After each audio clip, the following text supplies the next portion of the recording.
Well, hey everybody, and welcome to another episode of Keys to the Shop, where we give you insights, inspiration, and the tools you need to grow as a coffee service professional.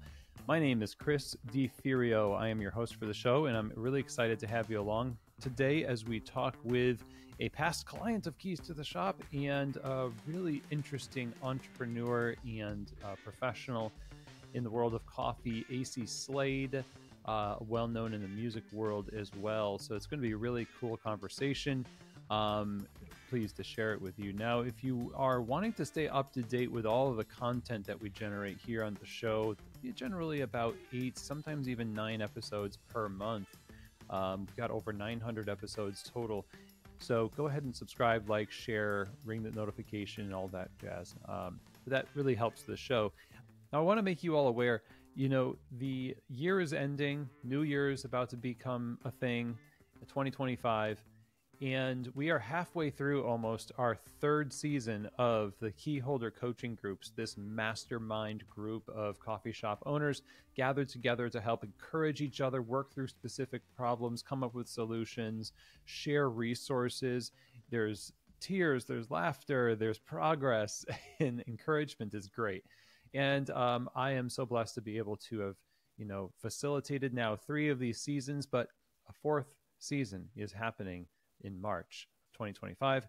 If you're interested in being on the list of people considered as membership for this new cohort coming up in March of 2025, email chris@keystotheshop.com and we'll have a conversation, just hear what's going on in your world, and put you on the list of people that are being considered for membership for the Key Holder Coaching Groups. And just remember, Keys to the Shop also works one-on-one with coffee shop owners and operators. If you want to increase the level of your effectiveness as a leader, you want to become more profitable and scale responsibly, or refine your operations, your culture, and your quality. Great ways to do that is to work one-on-one with a coach, consultant. Keys to the Shop Consulting could be a good fit for you. So go ahead and email chris@keystotheshop.com, and we'll set up a discovery call to talk all about what we can do to help you reach your goals as a coffee shop owner. Again, that's chris@keystotheshop.com. And today's episode is brought to you by a couple of great sponsors. We're going to talk to you a little bit later in the episode about them. First, of course, we have Arto Brick, arto.com, and you can find them on Instagram @ArtoBrick. And then the Barista series from Pacific is a great plant-based beverage. You can find information at pacificfoodservice.com, but we'll talk a little bit more about them later in the episode. Today, I want to introduce the guest for the show, and that is Acey Slade, who is a longtime, well-known musician for bands such as Dope, Joan Jett and the Blackhearts, performing also with Til Lindemann of Rammstein, and more. As a full-time touring musician, coffee became somewhat of a passion of Acey Slade's, and the evolution of his performances and touring of coffee shops and messing around with coffee and becoming a connoisseur, basically, led to the founding of Catfight Coffee. It was formed in 2020, and both he and his wife, Meiling, saw their respective careers put on hold during 2020, like a lot of us did, due to the COVID lockdowns.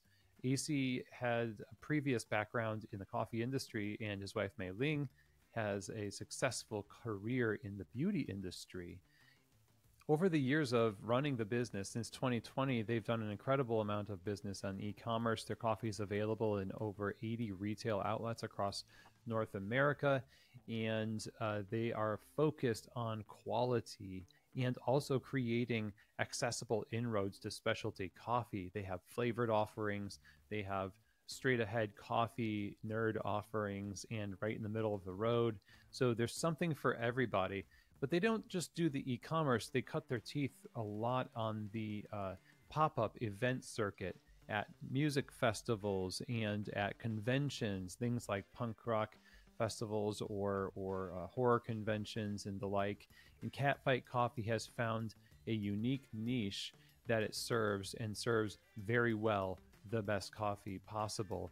And that's what I love about this brand is it's bringing something accessible, comfortable, unique to the market.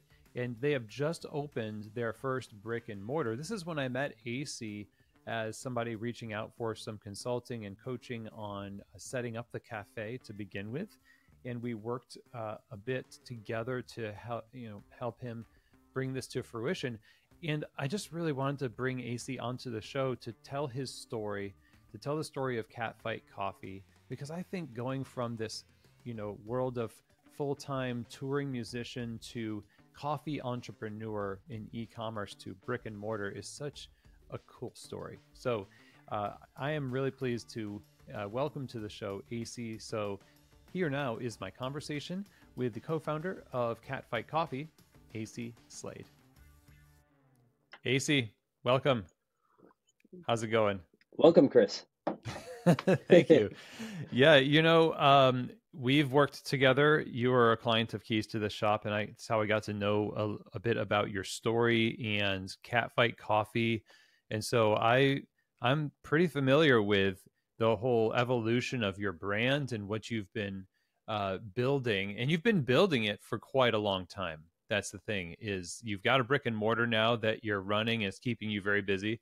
But before that, Catfight Coffee was something that you've been pouring a lot of blood, sweat, and tears into alongside a long and successful music career. So I feel like we need to start there and say, how did coffee become a thing that you did while being a full-time musician? Well, you back it up to when I started playing for Joan Jett and the Blackhearts. With Joan, we were playing a lot of tertiary markets, a lot of B and C markets. So Minot, North Dakota, a lot of places like that. Of course, we were doing the Chicagos and the New Yorks and LAs too. But you also end up in these really, these like tertiary markets where there's not a lot going on. And so the way that this started, and I guess this was probably like around 2010, I would get into town, and we were treated very well with Joan in that we had roadies to kind of take care of everything for us. So we would get into town, and you'd sort of be like, all right, well, what do we do now? While you're waiting around to either play, or we would get in the day before. So I would go on Yelp and look for coffee shops, not only because I wanted to find a good cup of coffee, but also because I wanted to go where the record stores were, where the used instrument stores were, the vintage clothing stores. And my point is that the cultural hubs of a lot of these towns, I found were centered around independent coffee shops. So as a way of keeping track of that, I had Yelp reviews that I would do that were only for myself. And as I started doing these Yelp reviews, then when I would go back to Minot, North Dakota, I could look, oh yeah, I went to this place, And then from there, at one shop, I saw a coffee journal.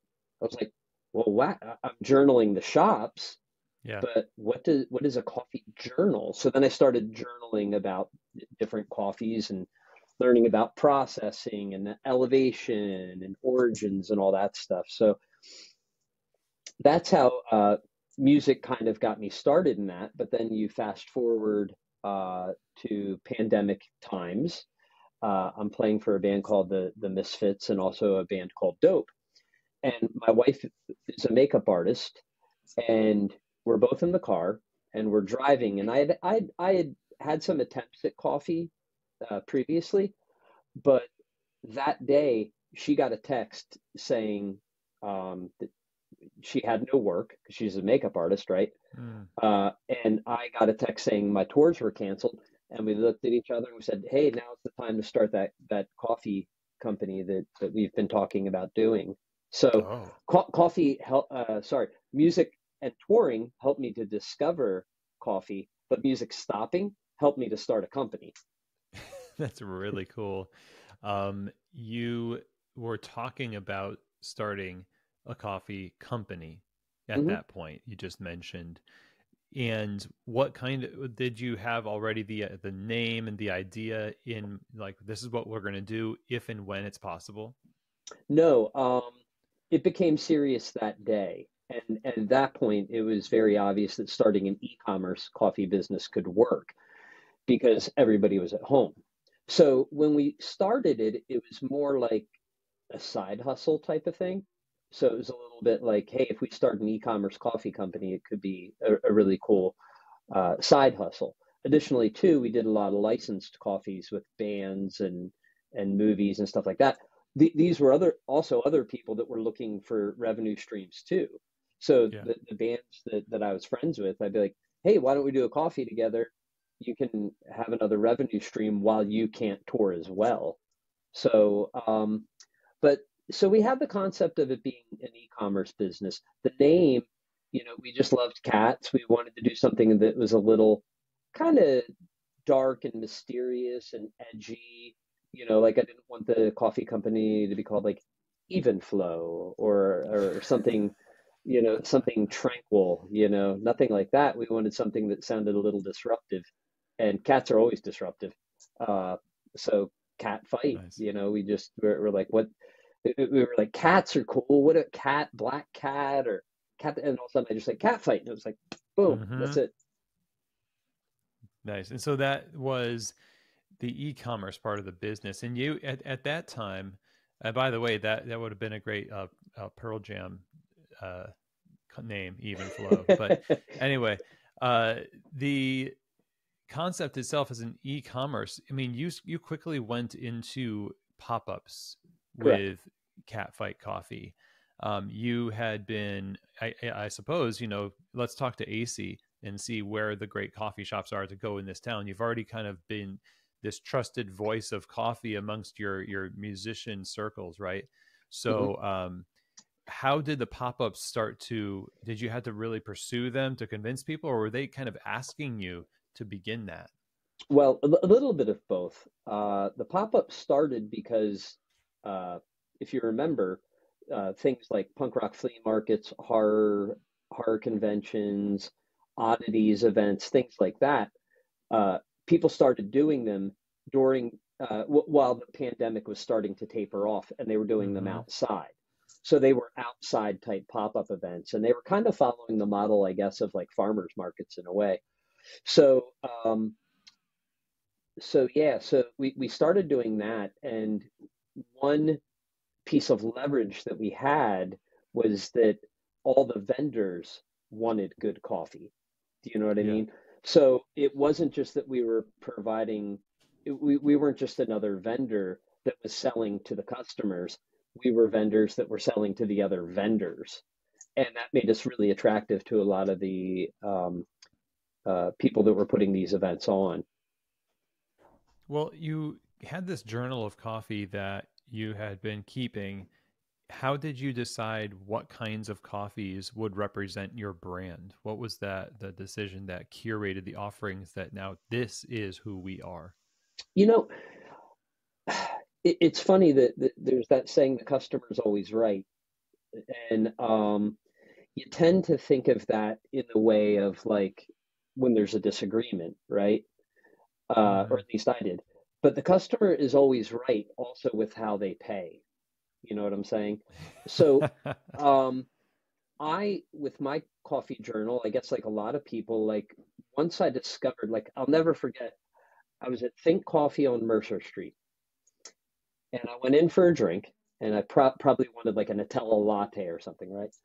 And I saw their coffee menu, and they had a Yirgacheffe natural processed, and the tasting notes were like blueberry, right? And I was like, oh, cool. So you got like blueberry flavored coffee? And they're like, no, no, no, no.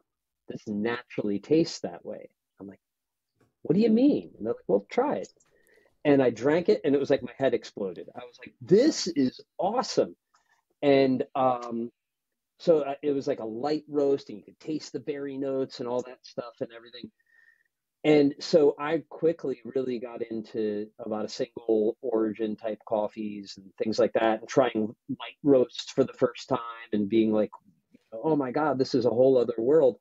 But the truth is that my customers like, what's the darkest coffee you got? And trying to convince them otherwise is a little bit of a hurdle. So I guess my point to this is that our customer base sort of didn't necessarily want what I wanted, and so I had to find that middle road between what I wanted and what the customer wanted. And my goal is to get our customers to try specialty coffee and to try Arabica coffee and realize that, like, okay, like when your beans are like drowning in oil when you open the bag, I know you like that, but let's try something else. Like, let's try this blend that I have, and I promise you it's going to taste just as good. So, yeah. Yeah, there's a little bit of like personal injury that comes with having to make a compromise like that to sustain the business. Like you have these deeply held moments of coffee epiphanies, and then the customer says, well, we want the thing that is maybe the opposite of that, if you will. Sure. So, but it sounds like over time maybe there is a balance of those two things. Now there's Yes. things that are a little bit more Acey's speed, make you feel good to sell them, and then the other stuff is it's there and it makes you feel good that they're feeling good to drink it. But is that the way it is now? Yeah, totally. And that's a really good point because, like, we went to Mexico and worked with the farmers down there and picked a coffee out. And, like, I was so happy that I wasn't going to do I guess it technically wouldn't be direct because I would still do it through the distributor. Excuse me. Um, but I met with the farmers and worked with them on their plantations for a couple days down in Mexico, and it tasted so good as like a medium light roast.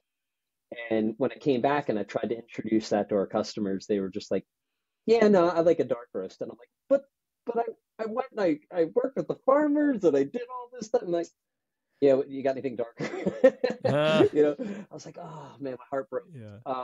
But it's I think that it goes both ways, though. You know what I mean? What I'm starting to find is that a lot of things.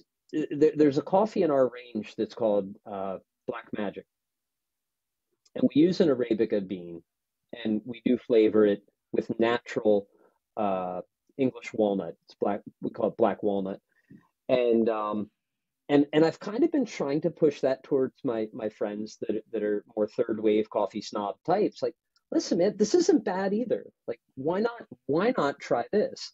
So I think it works both ways. It's not just about um, Joe coffee drinker trying a single origin natural processed coffee. I think it can also be about people that are a little bit more elitist and going like, hey, this isn't bad either. Like, try this. You can drink this without cream. You can drink it without sugar, and it has a really natural taste to it. I mean, hey, what's the difference between that and an anaerobic processed with peaches where you taste the peaches, right? I mean, the end result is still the same. Yeah, exactly, and it's a great point. And it's the coffee professional, the champion barista who takes a selfie with a Starbucks Frappuccino and is not ashamed to say it tastes good, Yeah, and that's why I am drinking this, and it's okay. Maybe it's a mark or a sign of maturity at that point, but yeah, coffee is definitely an accompaniment to a lifestyle and to a life. And for a lot of us in the industry, it's a life. And it's maybe going to fall on deaf ears because people don't necessarily want to be coffee people. They want to be people with coffee.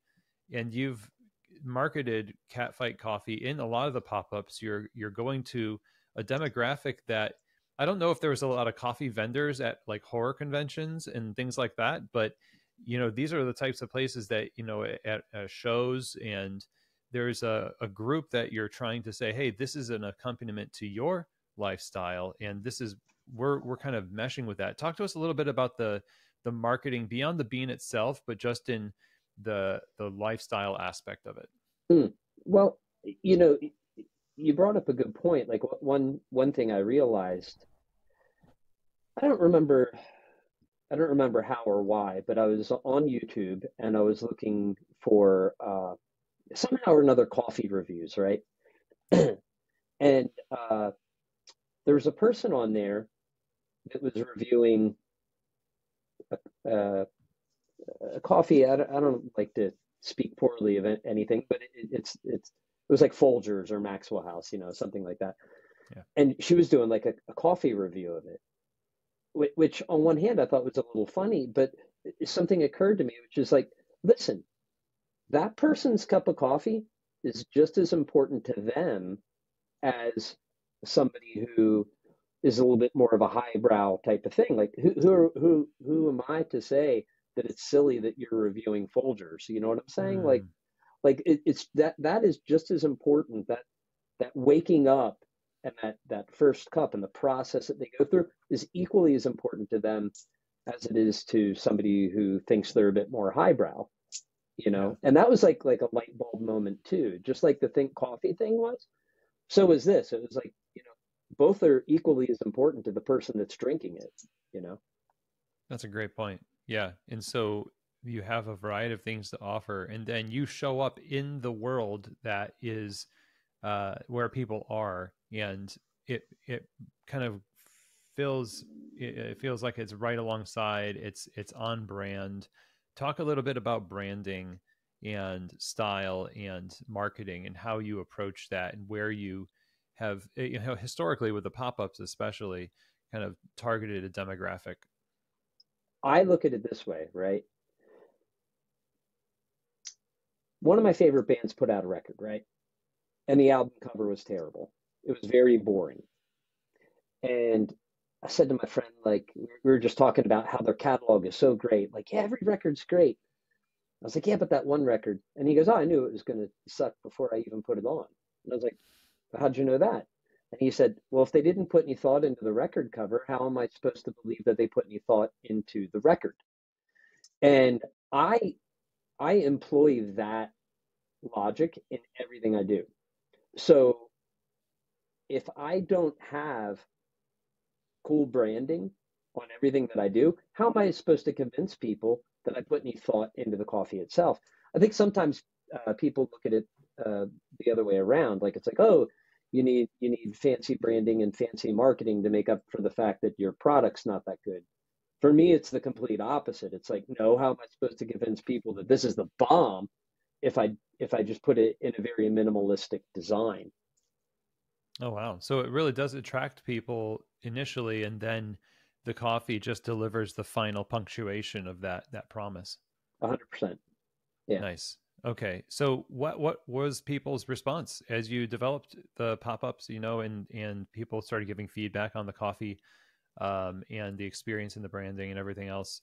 Was it like everything you hoped for? Was there some really like hard learning moments that you needed to pivot uh, around, or what was that like? I mean, to me, the best part was when I would make somebody a cup of coffee and they would take a sip and they would go, "Oh, I don't need to put milk or sugar in this. Hmm. This is Yeah. this is really good, And I think a lot of that's attributed to the freshness standards that we have. Catfight have very, very high freshness standards. I don't like to, I like things to rest for about 2 to 3 weeks, and then I don't like it to sit on the shelf for more than 3 months.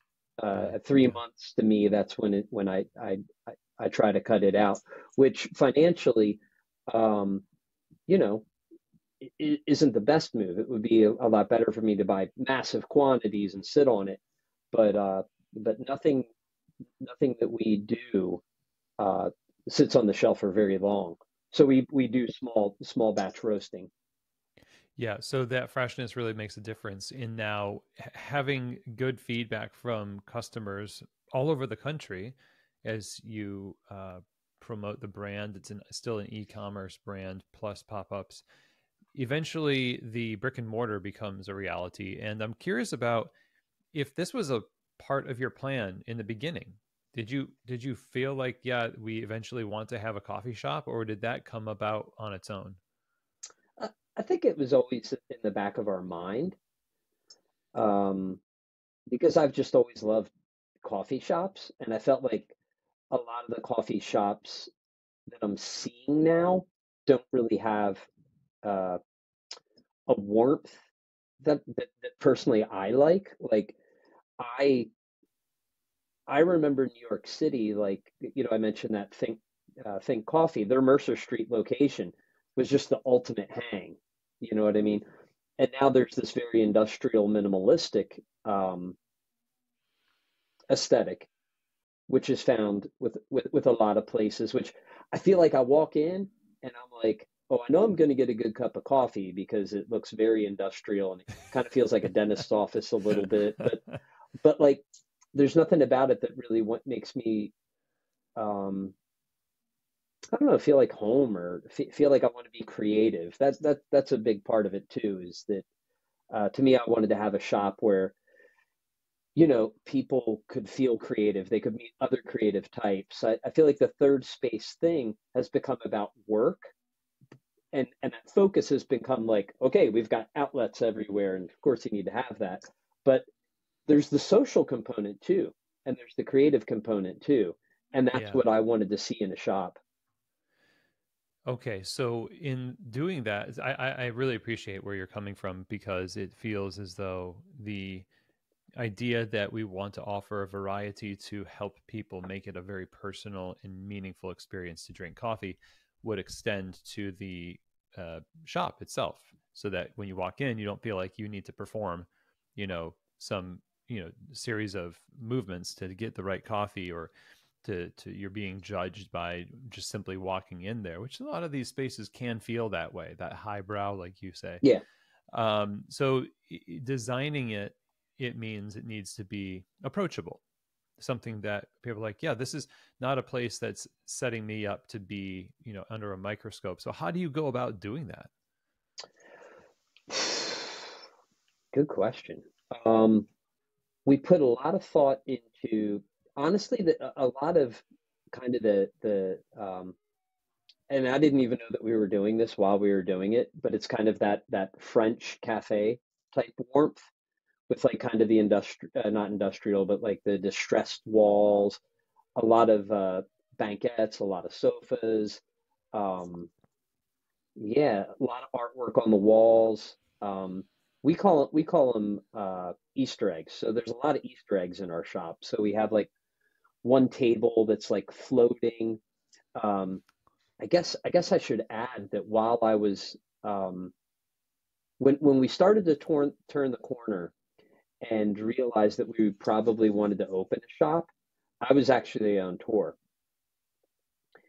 and I did a thing for my social media where I visited 100 coffee shops in 100 days. And each of these shops, I would look and I would be like, okay, like what do I like about it? Like what would make me want to come here on the regular besides just the coffee, right? Um, what's that coffee shop in Portland where they do the sneakers? Oh, dead stock. Yeah. So that was like a big influence on me in a way where I was like, oh, like it's speaking to a culture because he's speaking to sneaker culture. So we kind of wanted to speak to horror movies, punk rock, music. We wanted to speak a little bit more to that culture, LGBTQ, just anybody who kind of feels like a misfit or an outcast in a way. We wanted to speak to those people. And yeah, Deadstock was I was like, oh, like this is not only does he have banging coffee, but he's speaking to a culture, and I really liked that. Hey, everybody, it's Chris, and I wanted to talk to you a little bit today. We'll get right back to the episode. I want to talk to you about our sponsors. Today, we are sponsored by our friends at Arto Brick. If you are in the need if you need hard surface, tile, stonework in your cafe, getting ready to open a coffee shop, and you want something unique on the walls, on the floor, on the countertops, in the bathrooms, there is a world of unique and craft focused product that you can look at and just be inspired by at arto.com, but especially go to Arto Brick at Arto Brick on Instagram, follow them there, and let them help you make a unique space. They love the coffee shop industry. They're so grateful to be able to serve people in the coffee industry. Armin, one of the owners of of Arto, is a huge fan of coffee shops and would love to hear from you. So reach out to Armin at Arto Brick on Instagram. Just DM them and say Chris sent you from Keys to the Shop, and see where that leads you. They have amazing products. If you're on the live stream, not live stream, but the recording behind me, you can see the tile, the flower tile I got in the mail from Armin. It's really cool. But yeah, go see them, follow them, Arto Brick. So also we are sponsored today by the Pacific Food Service Barista Series. So go to pacificfoodservice.com. You're going to find the information that you need to get samples in your shop and try for yourself the world's favorite. I would say worlds. I don't think that's an exaggeration. They're the OGs of plant-based beverages, preferred by scores of world-class baristas because it's made for them. It's formulated to serve the needs of a professional coffee bar, stands up to the heat from steaming. It produces great texture, and it also creates a balance and flavor that keeps the focus on the coffee. You're going to see when you taste it for yourself. Again, pacificfoodservice.com. If you're looking for the best plant-based beverages for your customers, then I think it should be the Barista Series from Pacific. Yeah, so and that just makes your decisions about what paint to use, what textures to use, and all the very practical decisions that, you know, in a pop-up situation, you still have great branding, but you're still using a folding table. You're still using, you know, whatever is available to you. Now it's your space. So as an owner of a business, you have to make thousands of little micro decisions. So it must have been pretty hard to keep it all straight as you're conceiving of the space, and when it's just an empty shell of a space, right? 100%. I was overwhelmed. But one of the things that we did that I'm most proud of, and I like the fact in a way that people don't really notice it, is that we have a immersive flow to the shop. So across the street from our shop is a theater that's closed right now, but the colors are red and beige, right?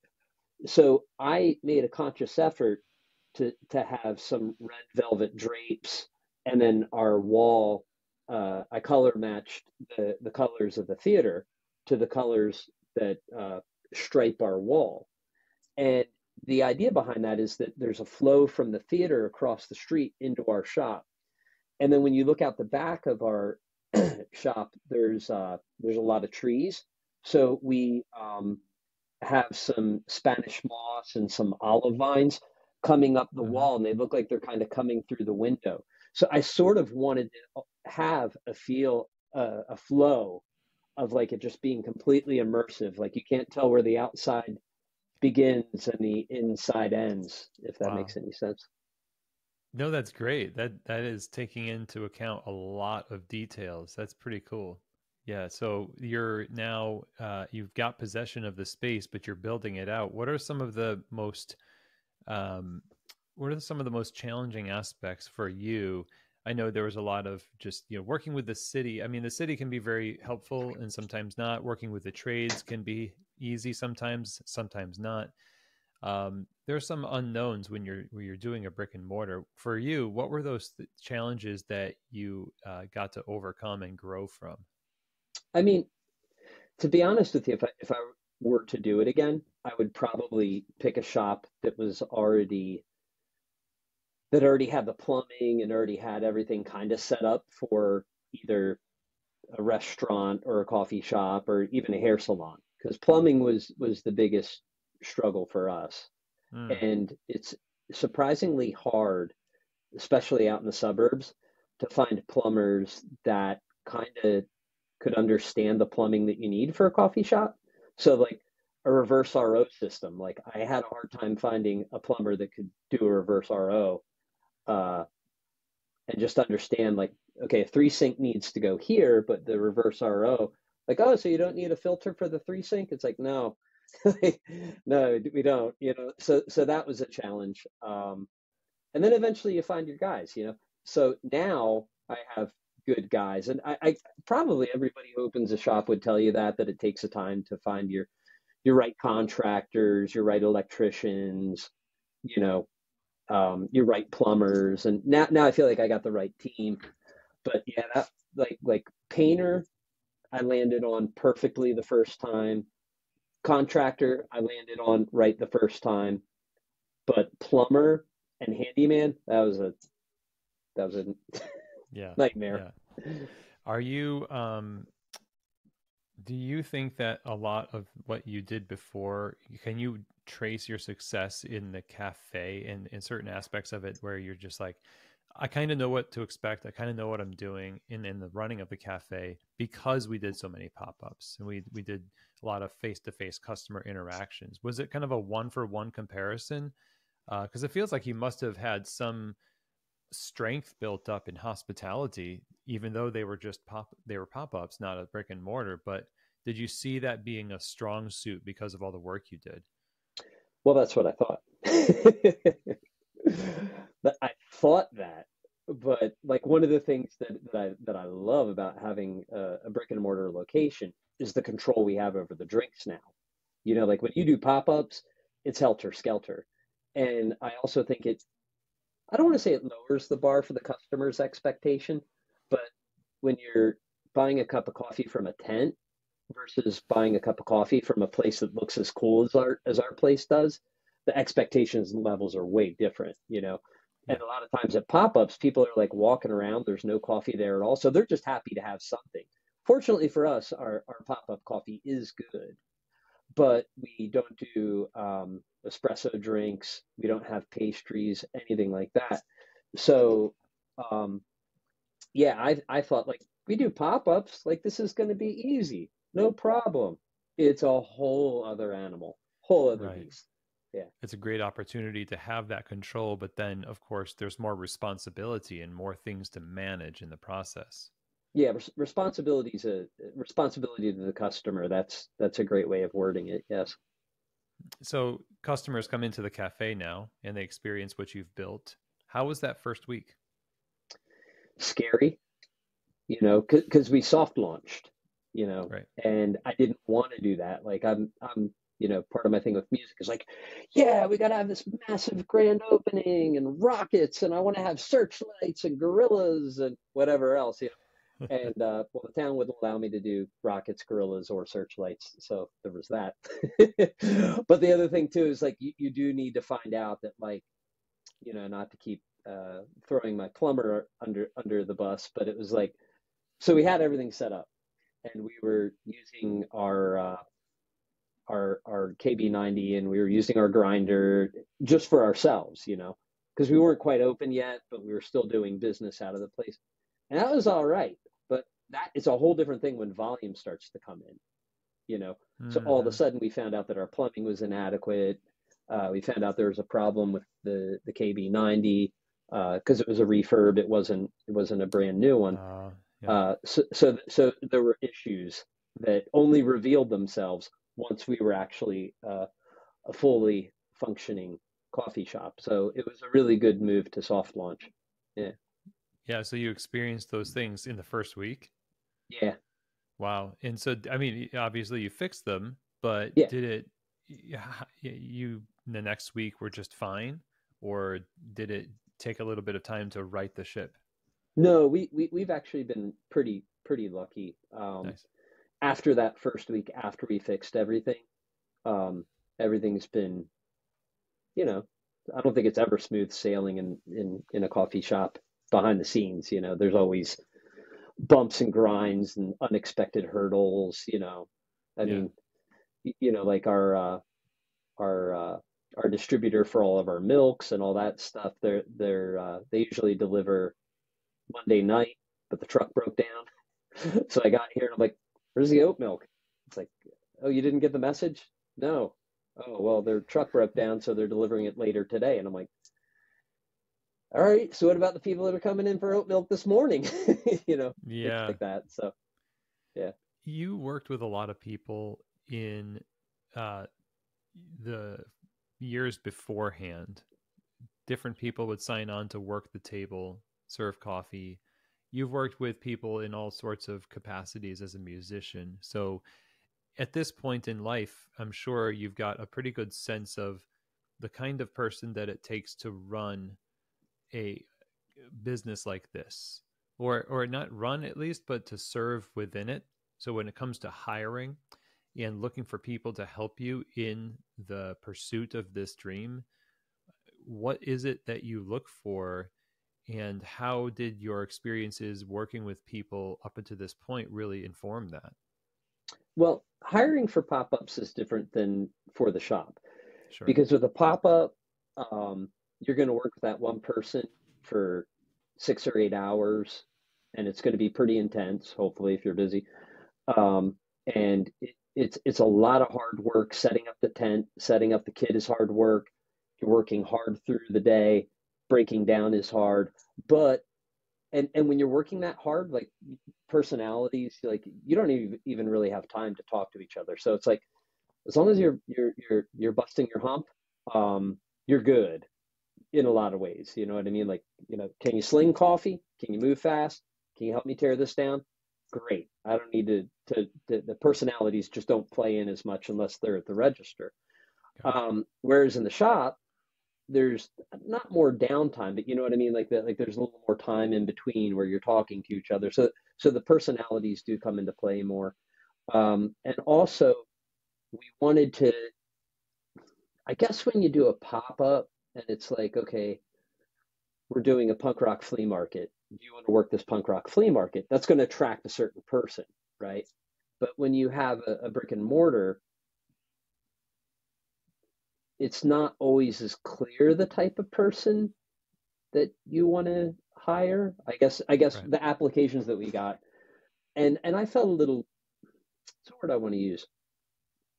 I felt a little like, hey, I want to give everybody a chance, but there is also a personality and a ethics and stuff like that come into play when hiring at a shop, and it's a little different than the pop-up. I don't know if I'm quite explaining it right, but for a pop-up, it was like, hey, we're doing a punk rock flea market. You want to do it? Hey, I love punk rock. All right, cool. But then Yeah. the Yeah. shop, people are looking for a job, so. Yeah. Back to that responsibility part. It's a lot more of attending to a relationship, and you're promising a certain thing to them, where before you already knew what the beginning, middle, and end was going to look like. Here, it's just every day, many days in a row, all the time, until they move on to something else, right? Yeah. So that's quite different. And also, like, people apply for jobs because they need work, whereas like a pop-up, it's a little bit more of a part-time thing.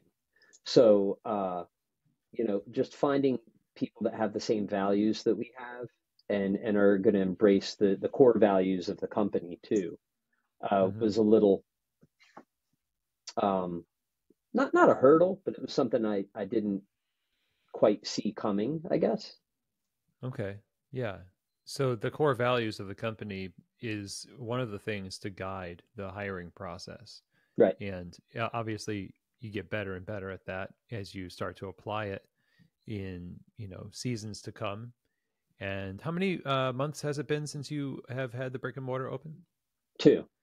2 months. Yeah. Yeah. And so things are super fresh right now. But I'm sure you've kind of picked up on some things about yourself and the way that you work with people in this, brick and mortar capacity. That's like, oh, well, here's some things that I've had to change in the way that I approach work and people, and in just the craft of business ownership. And so, what would you say your own personal journey has looked like in the pursuit of this brick and mortar, in terms of things you've really grown in and things that you are like, these are also goals that I have for this year? Ooh. I always thought I was a pretty good businessman with Catfight when it came to e-commerce and pop-ups, right? But learning that I have to be a good businessman with a brick and mortar is a whole different thing. Like when we do a pop-up, they're generally we generally do pretty good financially at them. And I got to a point where I was I would say I was probably counting my quarters, right? But with a brick and mortar, you got to count your pennies. Hmm. And that's a whole different thing. You know what I mean? It's like Yeah. all of a sudden, like, and also the fact that we needed a month to sort of get the data on what the demand was going to be at the shop, as far as like, it was kind of hard to do the budgeting for it right out of the gate because like, well, I don't know how many people are going to come. So I don't know how much coffee I'm going to have to buy. I don't know how much oat milk I'm going to have to buy. You just don't know. I don't know how much of a budget we're going to have for labor. you know um yeah, it's funny because when, obviously we get a lot of young kids working for us and they're creative and they're looking for hours uh, but of course they all have like things like they're in bands or they're performance artists or they're poets or whatever. And I love that. But people like that generally want their hours like on their schedule, if you know what I mean. And Yeah. now like I'm on the other side of it. I'm like, yo, like I really need you to commit to Tuesdays. It's like that's when I do my poetry slam, and I'm like, I know. Can and I want to go. I want to watch you do it, but I need you to work your shift, you know? Right, right. Man, it's different on the other side of it. And obviously, give it a year from now, it's like, think about just how much more wisdom and how much more adept to these kinds of relationship navigations you're going to be. It's kind of like starting the business all over again. Uh, and so, one thing I'm curious about here is your goal for the brick and mortar as it relates to the larger brand. Because for a lot of people, the brick and mortar is this experience. It's like you have this immersive experience, but also um, a lot of retailers really hope for wholesale accounts. They hope for more events to get hired for, more online sales. What kind of a connection do you want people to make with your brand as a result of going to your brick and mortar? Hmm. I want them to feel like it's I really hope that it's everything that they would want it to be when they buy it online. You know what I mean? Mm, And I feel like we set a very high bar with our e-commerce in the fact that like, we all the bags of coffee are wrapped in tissue paper. We have branded tissue paper. It's got a branded sticker. We write a note to everybody in them. We have branded bags. So when people like I try to be very conscious of the fact that like when someone buys a bag of our coffee for $20, right? They're also paying shipping. And they could go to the grocery store and buy a pretty, good bag of coffee for yeah. 11 or 15, And I try to remember like this person, if it's $20, and by the time taxes come out of their check, that's an hour or two that they worked. That out of their 40-hour week, 2 of those hours went to buying my product. So I got to over deliver to that person. Yeah. So we do that with the e-commerce, and I feel that same way with the brick and mortar. So little touches like we serve water to everybody. Like we kind of give them a little bit of, I don't want to say a restaurant vibe, but like if they get their coffee to stay, we make sure that they have water or that the table's kind of being bussed while they're there. And I don't think a lot of coffee shops I've been to do that. Generally, only close to closing time. You know what I mean? Like closing time, you can always tell because the baristas start busting the tables, Uh-huh. right? But Yeah. we do Yeah. that while they're there. Ask them if there's anything else that they need. So yeah, like we got to if we're over delivering on the e-com, we have to over deliver on the brick and mortar too. Is that something that you have as an ethic as a musician also when it comes to performance art? Oh yeah, totally. I mean, a lot of the bands that I liked, it was weird. Like I loved Kiss, and Kiss kind of over delivered, right? But they really didn't speak to me like bands like the Sex Pistols or a lot of the punk rock bands that I liked. So it's kind of like in the middle there, and I guess that's why I love the Misfits so much. Um, but musically, yeah, it's like the bands that I've liked have always over delivered. Like I've never been a Bob Dylan fan, and hopefully that new movie that's coming out is going to change that. And I'm not making fun of Bob Dylan. Bob Dylan's great, but that's a guy with a guitar, and he has your full undivided attention, and he's 100% authentic. So it's nothing against Bob Dylan, but I always was like, well, you pay as much for a Bob Dylan concert as you do a Kiss concert, arguably. But with Kiss, I get pyro and that guy's shooting fire and all that other stuff. You know what I mean? So yeah, that music thing does carry over into into coffee and into our brick and mortar too. It's like we've got hidden closets, we've got a hidden bathroom, we've got a hidden art gallery. There's all kinds of little things that if you're in our shop, you don't notice the first time. Maybe you don't notice the second time, but the third or fourth time, you're like, I never saw that before. And I love that too. Like, to me, I love someone saying, I never saw that you guys have a hidden art gallery in your bathroom before. I love that just as much as when someone says, I love your coffee because it's the only one that I can drink without milk and sugar. I like both of them equally. I love this very cohesive experience, and there's all these layers where it's almost like when you listen to the same set being played at different concerts, and people have different embellishments on, a bridge to a song or something like that. Mm. There's, I was there when they did that thing that they've never done again, or and you're creating an experience for them too. That I love the way you put it. Like their paycheck is going to this. There's a sacrifice that they're making to put their trust in your product, in the experience. And it's so obvious, Acey, that you've, as the leader of this business, created a precedent based on the conviction you have around that, so that the team then follows that directive. Like it's not just me doing this, like the owner, it's us together producing this. Kind of like the shows don't just have the bands not doing everything. It's like the roadies and the crews and everything else. So it kind of feels like that's the same thing, just with coffee. Yeah. Yeah. I think the care starts at the top. If the person at the top doesn't care, why should the people on down the chain, you know? Yeah. Yeah.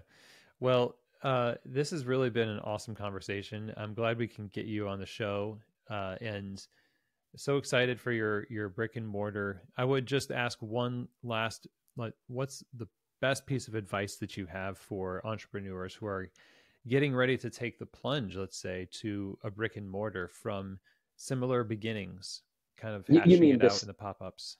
you mean besides listen to Keys to the Shop, of Yeah. course. Sure. Yeah. That would be my first piece of advice, Chris. um, no, but that's also not untrue. There's a lot of information out there, and listen to podcasts and go with your gut, and keep in mind that a lot of the advice that you get might be right for one situation, but it might not be right for another. You know what I mean? Like Yeah. nothing is no one piece of advice is an ultimate. You know what I mean? So keep in mind that somebody might give you advice to do something one way, and that might be right for that way. But if in your gut you're saying no, but I think it should be the other way. Um, don't be afraid to do that, and just get in there and do it. But I mean, in my opinion, one thing that I always do is I always double down on myself, and meaning that, like, with that over delivering thing, Yeah. like, all the money that we spent to do this shop, we could have it would have been a really massive down payment on a house. Do you know what I mean? And I don't own a house right now, but I'm doubling down on my belief that this shop will be something amazing eventually. And so I think that doubling down comes into our packaging, into our bags, into the full color bags, into the merch, all that stuff. And I think people pick up on that when you just really show that you believe in yourself and that you don't have anything else to lose. Yeah. Well said. I love it. Well, speaking of the cool bags and your cool shop, where can people go to experience those things? Catfightcoffee.com. And that's on all socials too. Nice. Catfightcoffee.com. Acey, thank you so much. It was really great to talk to you.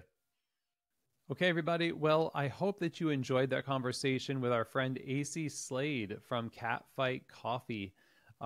Just a unique story, a unique brand. I love it. And Acey is so great, and just a fun guy with a huge amount of energy and imagination and love for people and for coffee. So go check them out, catfightcoffee.com. Follow them on Instagram at Catfight Coffee. Visit their cafe out there in New Jersey. You can find the address and all that information on either the Instagram account or the website, and order some of their coffee too, and enjoy it. And I love it. So thank you very much to Acey Slade for being a guest on the show and sharing your wisdom and your story with our audience. We really appreciate you. Wish you all the success in the world. So if you have any questions, comments, or feedback for me about today's episode or any other episode of the show, go ahead and email Chris at keystotheshop.com. You can sign up for a newsletter by going to the website, keystotheshop.com. Little pop-up window will go there. But best way to contact us is just email Chris at keystotheshop.com. You can DM me also, by the way. Follow Instagram at keystotheshop. Let's have a conversation. If you're looking for coaching, consulting, you're interested in our mastermind group called Keyholder Coaching Groups, there's lots of things to talk about. Or just say, hey, I'd like to talk to people. Obviously, is what I do. So let's have a conversation. And with that, that is the end of our episode. Thanks, everybody. I appreciate you. Don't forget to subscribe, share the episodes, and as always, I hope that this episode has truly given you keys to the shop.